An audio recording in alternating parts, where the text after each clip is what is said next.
This video and all of its contents, including any opinions expressed by the narrator, are strictly for entertainment purposes only and is not intended in any way as a substitute for professional services and consultation from a licensed therapist, doctor, attorney, or other licensed professional service provider. Each person must make their own life decisions, and those decisions are theirs. Welcome back to Find Your Alpha. I'm back at you this week with another terrific video story, and you can see the title right on your screen. Cheating ex-wife and her AP blew through her divorce proceeds. Then he left. Now she wants to come back home to me. And she says, I made a big mistake and I'm truly sorry. Now let's get into this and see what happened here. He starts off and he says, I've been divorced going on 5 years now. The reason I'm posting is that recently I learned my ex and the guy she left me for lost all the money she got in the divorce, and after that he left her. No surprise there. Now she's destitute and trying to get me to take her back or for us to at least be friends. Be careful there, mister. We were married for 29 years and have 2 grown daughters in their late 20s. So these folks must be in their early 50s, I'm guessing, maybe even a little older than that. He says both daughters are married and I have 3 grandchildren between them. By all accounts, we had a very good marriage, and when word got around that she left me and filed for divorce, no one believed it. How many times have we heard that? I was devastated as I had not seen any overt signs of cheating. Now he uses the term overt here, which means he probably saw some changes, but just didn't take any action on it.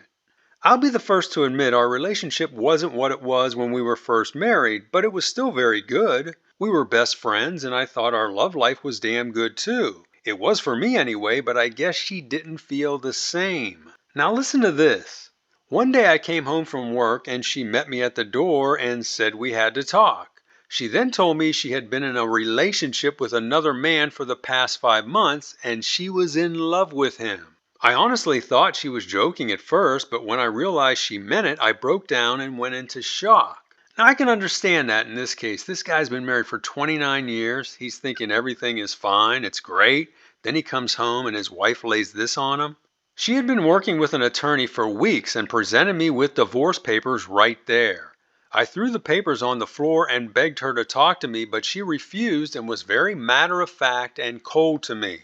After several hours of begging and yes, crying, she left the house to be with her new man. The following day on the phone, she told me she had to do this for herself as she didn't want to spend the rest of her life regretting not taking a chance. She said even though our marriage was great, she always felt like she was living for someone else and now wants to live for herself. I had another story I remember where a woman said almost the same thing verbatim. I begged her and offered to change whatever she didn't like about me, but she told me there was no turning back and the divorce proceeded. Now why would you change something if you've done nothing wrong, and why are you playing the pick-me dance? Never do that, guys. She moved in with him outside of Boston and only came back to the area for the divorce hearings. During the divorce, she was very cold and was only focused on getting her share of the assets. That's because she's monkey branched to a new guy, and when a woman does that, she wants nothing to do with her old guy, no matter how long they've been together, no matter how much that guy has done for her. In the end, she ended up getting a little over half of everything. Everything, by the way, I spent 30 years working for. I also had to pay alimony for 3 years, which was a disappointment to her and her attorney because they were expecting much more since we were married so long. My attorney said the judge cut me a break there. Cut you a break? He gave away half your assets and made you pay alimony, and that's a break? I don't call that a break. I think the breakdown I had in the courtroom may have had something to do with it. Before the verdict, I got emotional and asked the judge how he could approve something like this. To his credit, he was patient with me and explained that he was following the revised code for our state. Now, when he's referencing revised code, what that means is a state law.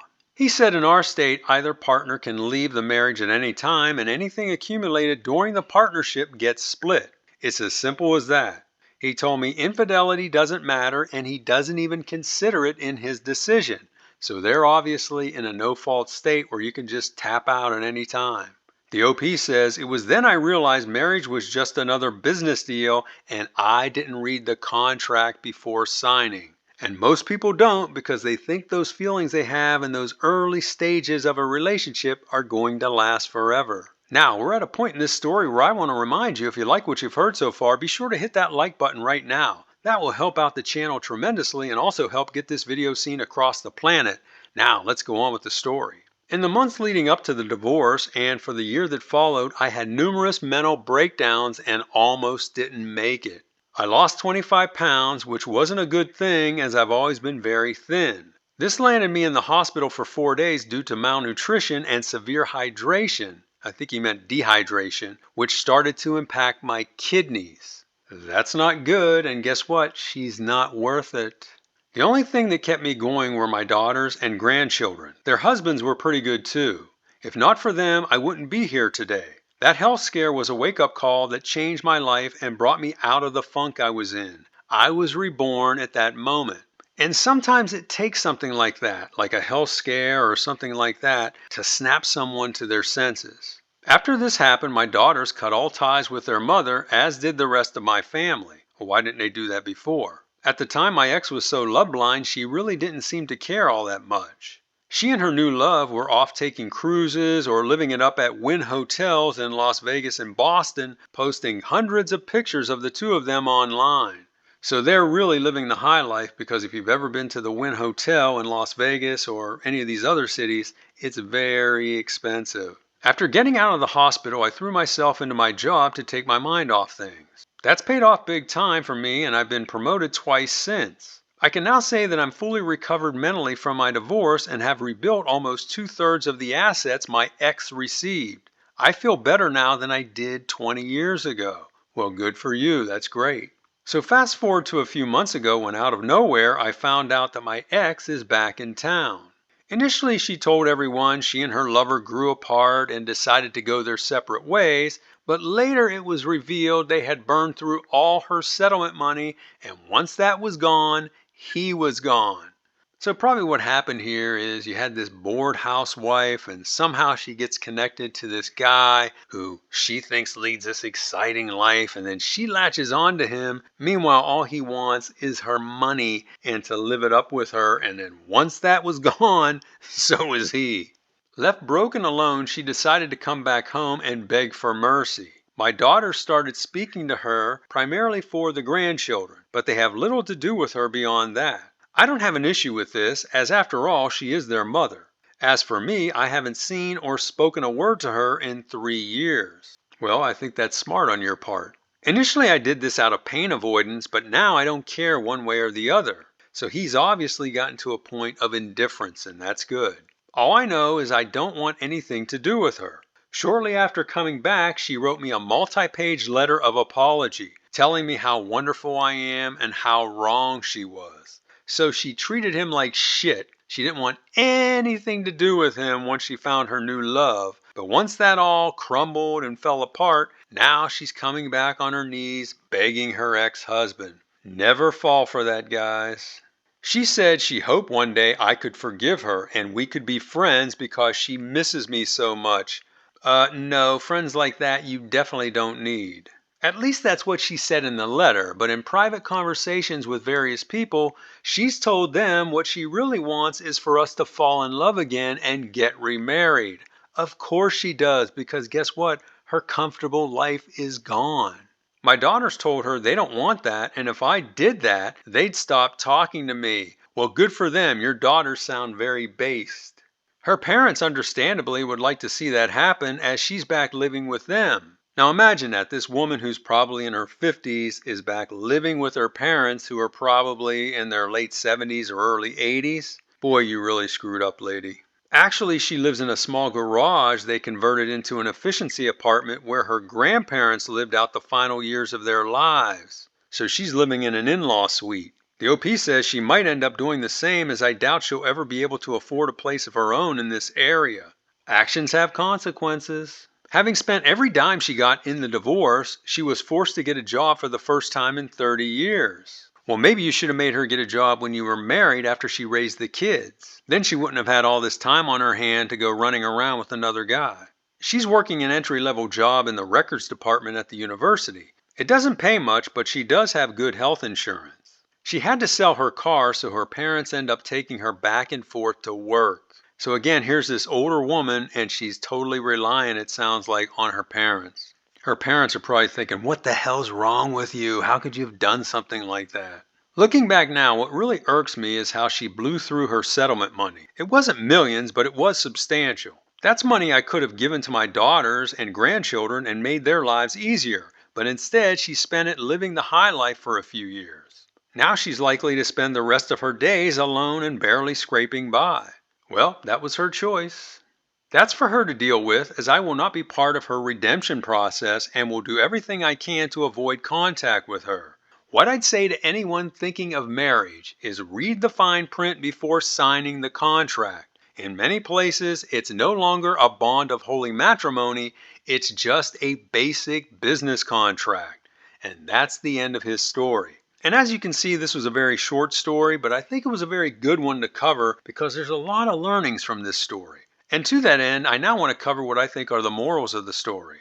The first one, always read the fine print before you sign the contract. And in this case, we're talking about the laws of your state as it pertains to marriage. Most people do not do that because they're so in love, they think their relationship's going to last forever. And I hope it does. But if it doesn't, those state laws are going to come into play, and it could really have a negative impact on your situation.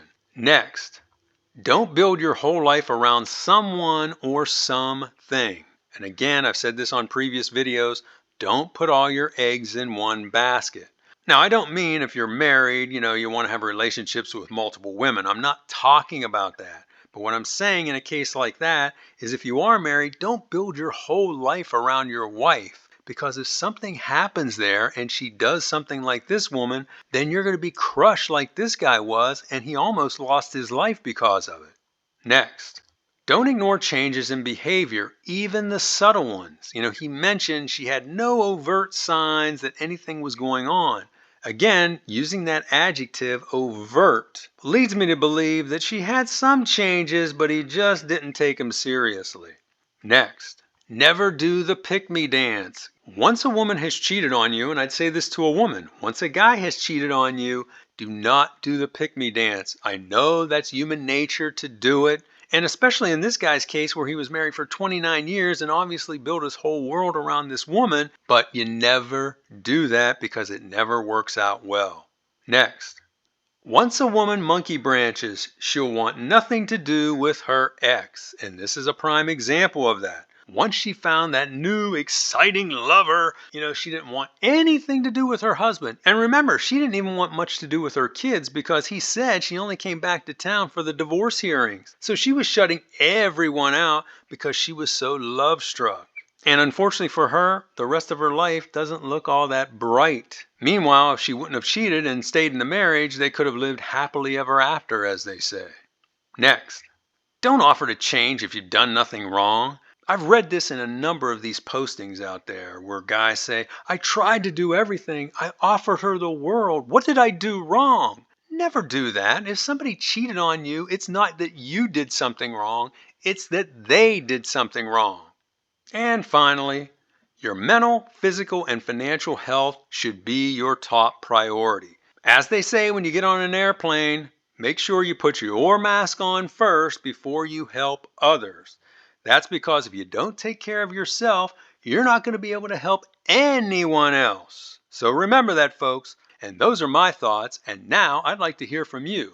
What did you think of this story, and how do you think this guy handled the situation? Would you have handled it like he did, or would you have given this woman another chance when she came crawling back on her knees saying, oh, I just made a big mistake, honey, we've been married for 29 years. Let's just get back into that relationship we had, and maybe we can get remarried someday. Would you have fallen for that, or would you have done what this guy did? Tell us about it in the comments. Also, be sure to like this video, share it with your friends, and subscribe to this channel. And also be sure to follow me on X, and I will talk to you on the next one.